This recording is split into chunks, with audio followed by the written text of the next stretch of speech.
Bienvenidos a un nuevo episodio de Libros.fm. Estamos a 14 de noviembre de 2017 y os habla Francisco Rodríguez Criado. Hoy vamos a hablar sobre la dispersión. Lo voy a hacer en primera persona. Yo creo que el problema de la dispersión va acorde con los tiempos en los que vivimos, pero voy a hablar desde mi punto personal, ¿no? Voy a hablar como escritor, como corrector, como lector, como padre, como creador de blogs, de literatura, etcétera, etcétera. Y vamos a hablar un poquito de cuáles son los problemas de querer estar en muchos sitios y al final parece que no acaba estando en ninguno.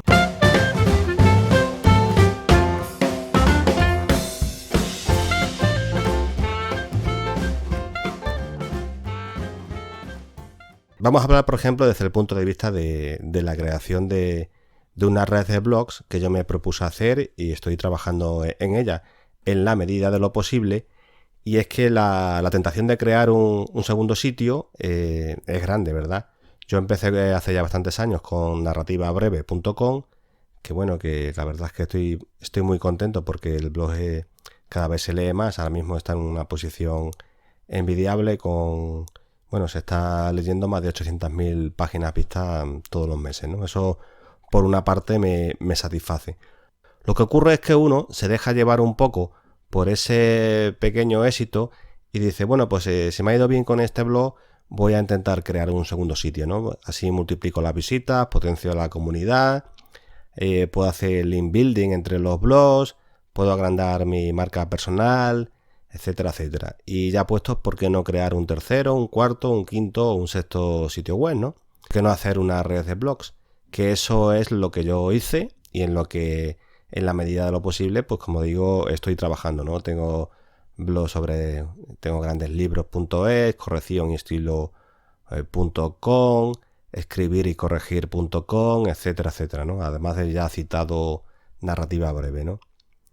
El problema de todo esto es que cuando vas a crear un sitio nuevo, debes partir de cero. Debes, por tanto, hacer varias tareas para que los lectores puedan conocer tu nuevo proyecto, ¿no? Al margen de la temática. Sin ánimo de querer ser exhaustivo, lo que tienes que hacer es comprar un dominio, contratar un hosting o usar el que tienes libre en tu empresa de hosting, el que ya tienes contratado, instalar el tema y los plugins, dar de alta el sitio en las herramientas Webmaster de Google, hacer un seguimiento de tu proyecto con esas herramientas, asociarlo a las redes sociales, divulgarlo, por supuesto, en las redes sociales. No es solamente asociar los blogs a las redes sociales, sino que también compartir con los lectores cada vez que publicas un post, ¿no?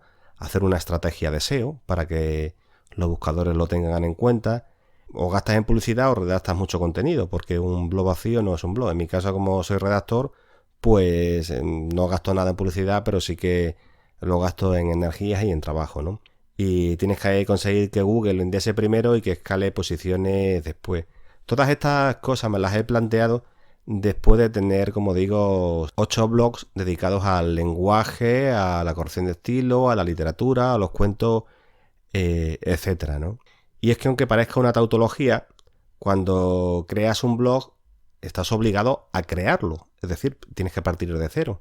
Y no es fácil abrirte camino en la selva de internet donde todo o casi todo está ya inventado y tienes que competir con otros autores que tienen un proyecto como el tuyo o parecido, con la ventaja de en muchos casos de que ellos empezaron pues a lo mejor hace 5, 10 o 15 años antes que tú, ¿no?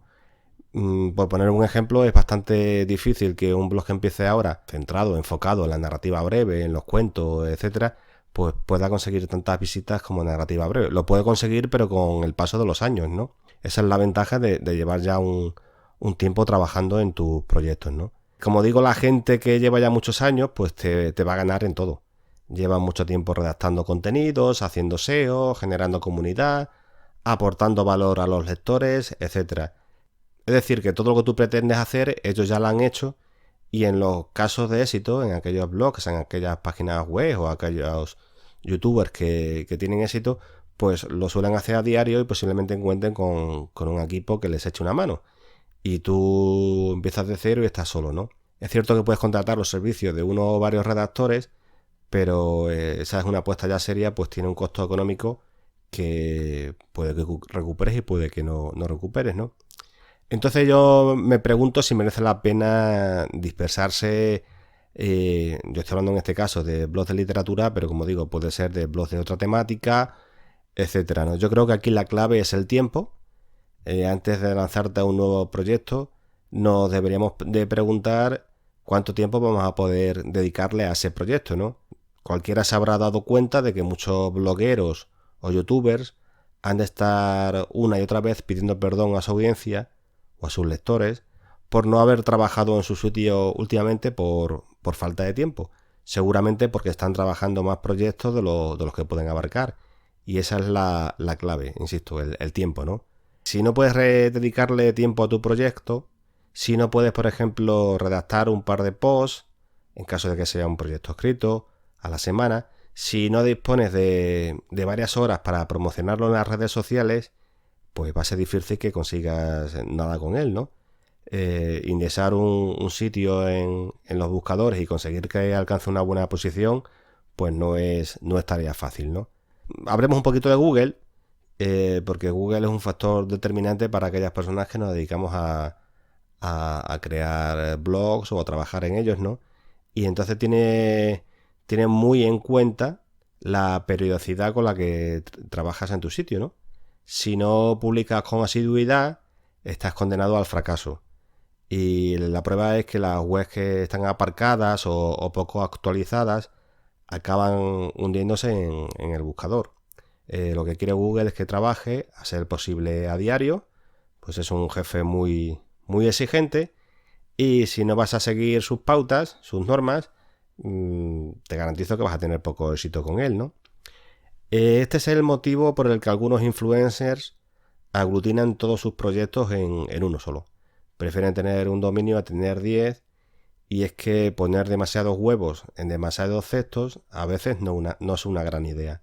Esto que estoy hablando de crear una red de blogs o de crear varios sitios en los que al final no puedes trabajar, lo podíamos aplicar a otras facetas, ¿no? La faceta del escritor que ahora está trabajando en una novela, pero la para porque quiere escribir un libro de cuentos, y está en ese libro de cuentos y lo para un poco porque quiere escribir un poemario, y deja el poemario porque al final ha decidido que la primera novela no le interesaba y va a crear otra novela, una novela que sea más corta, y cuando está en... Es decir, que es bueno, yo no soy la persona más indicada para hablar de planificación, pues un poco me gusta ir a mi libre albedrío y orientarme por los vientos, por decirlo de alguna manera, pero considero que no es bueno dispersarse demasiado.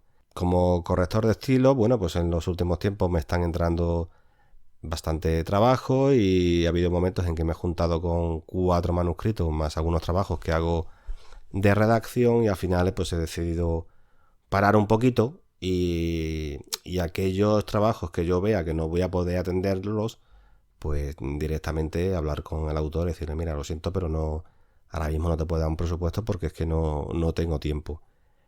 Pasa también con los libros, y pasa también, pues yo creo que con todas las facetas de la vida. Vivimos en el siglo XXI, vivimos en un siglo muy abierto, estás al alcance de un clic de todo el mundo, y todo el mundo está al alcance de un clic tuyo. Esto hace que desarrollar o por lo menos idear proyectos pues sea bastante atractivo, porque parece como si viviéramos en la tierra de las oportunidades y que todos los proyectos los puedes llevar a cabo. En realidad, yo lo sé por la experiencia, que cuanto más trabajas en un proyecto, más mejor te va, y si en vez de tener uno tienes 7, pues siempre hay algunos que se acaban quedando descolgados. En los últimos tiempos yo estoy trabajando a diario, entre semana, en unos podcasts que estoy grabando y estoy publicando en narrativabreve.com/píldoras-narrativas, en el que voy dejando algunas... Bueno, el nombre de ese podcast es bastante explicativo. Son píldoras narrativas, son grabaciones de audio de 2, de 4, de 5, de 6 minutos, en los que leo algún cuento, comento alguna noticia literaria, alguna reflexión, alguna cita de algún autor, etcétera, ¿no? Y quieras o no, aunque el proyecto está muy bien y además son podcasts muy cortitos, que además da gusto grabarlos, ¿no? Porque, bueno, luego subirlos y demás, es el mismo proceso si grabas uno de 1 hora que si lo haces de 3 minutos, pero bueno, a mí me gusta ese formato en el que quieres contar algo de manera breve, concisa y se lo puedes ofrecer al escuchante en el acto, ¿no? Pero como digo, claro, también eso lleva su trabajo, más luego las inconveniencias que surgen sobre la marcha, que cuando uno planifica un proyecto no piensa en ella, ¿no? Ayer, por ejemplo, no me funcionaba el micrófono, desconozco por qué, no me cargaban los drivers y no pude grabar el podcast, ¿no? Son inconvenientes de esto del directo, por llamarlo de alguna manera. Es una reflexión que me hago en voz alta, es una reflexión que me hago como autor, como corrector, como creador de blogs, como podcaster, como persona, etcétera, etcétera, ¿no? Entonces no sé si os ocurre lo mismo, si creéis que tenéis que frenar un poco o si vais mejor encaminados, ¿no? Yo ya digo que voy a intentar seguir trabajando en todos los proyectos y dedicarles el tiempo que pueda, pero lo que sí me he propuesto es intentar no ensanchar los horizontes, porque si a esto le unimos que tengo 2 niños pequeños, etcétera, etcétera, pues me di cuenta de que al final acaba uno, bueno, sobrepasado por los acontecimientos y los compromisos. Y ese ha sido el podcast de hoy. No ha sido un podcast literario en el sentido estricto de la palabra, aunque como casi todo lo que yo hago tiene algún tipo de relación con la escritura o con la literatura, pues ha sido inevitable que el tema se cuele entre bambalinas, ¿no? Nada más por hoy. Si queréis dejar algún comentario sobre lo que estamos hablando, pues hacerlo por favor, y si podéis divulgar este podcast allá donde lo escuchéis, en las plataformas digitales como iVoox, iTunes, Podomatic, Spreaker, etcétera. Y nada más por hoy. Os deseo que paséis una buena semana y que seáis capaces de planificar para que el estrés no pueda con vosotros, como me ocurre a mí en algunas ocasiones. Y nada más por hoy. Hasta otra. Gracias.